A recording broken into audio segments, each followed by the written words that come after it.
day, Edward was in the shed where he lived with the other engines. They were all bigger than Edward and boasted about it.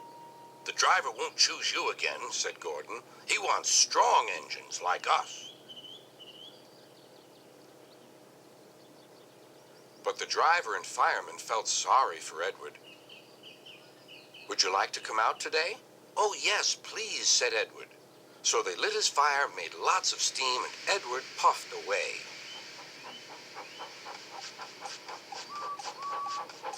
The other engines were very cross at being left behind.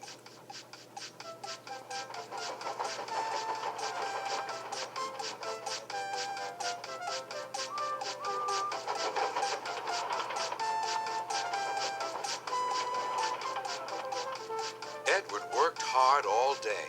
The coaches thought he was very kind, and the driver was very pleased.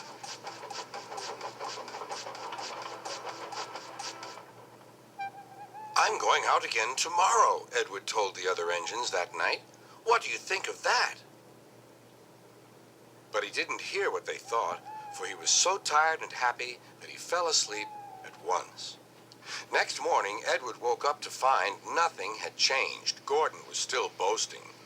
"You watch me, little Edward, as I rush through with the express. That will be a splendid sight for you.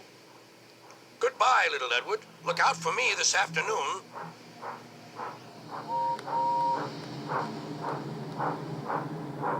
Edward went off to do some shunting. He liked shunting. It was fun playing with freight cars. He would come up quietly and give them a push. Then he would stop, and the silly freight cars would go bump into each other. "Oh!" they cried. "Whatever is happening?"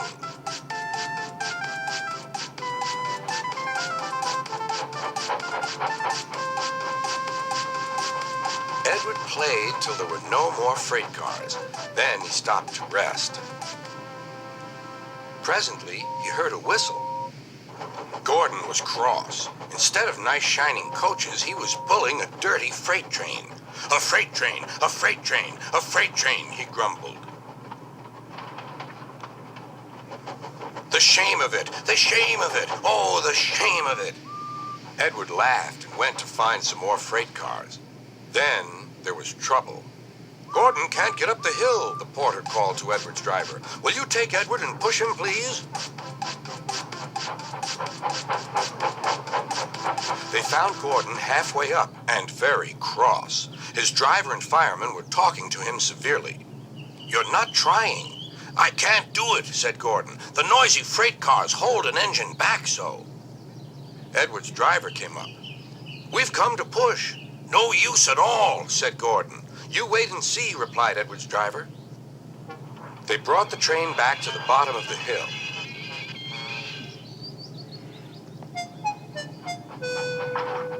"I'm ready," said Edward. "No good," grumbled Gordon.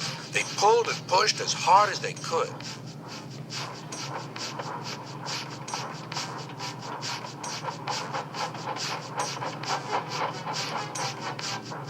"I can't do it, I can't do it, I can't do it," puffed Gordon. "I will do it, I will do it, I will do it," puffed Edward. Edward pushed and puffed and pushed as hard as ever he could. And almost before he realized it, Gordon found himself at the top of the hill. "I've done it, I've done it, I've done it," he said proudly. He forgot all about kind Edward and didn't say thank you. Edward was left out of breath and far behind, but he was happy because he had been so helpful. At the next station, he found that the driver and fireman were very pleased with him. The fireman gave him a nice long drink, and the driver said, "I'll get out my paint tomorrow and give you a beautiful coat of blue with red stripes. Then you'll be the smartest engine in the shed."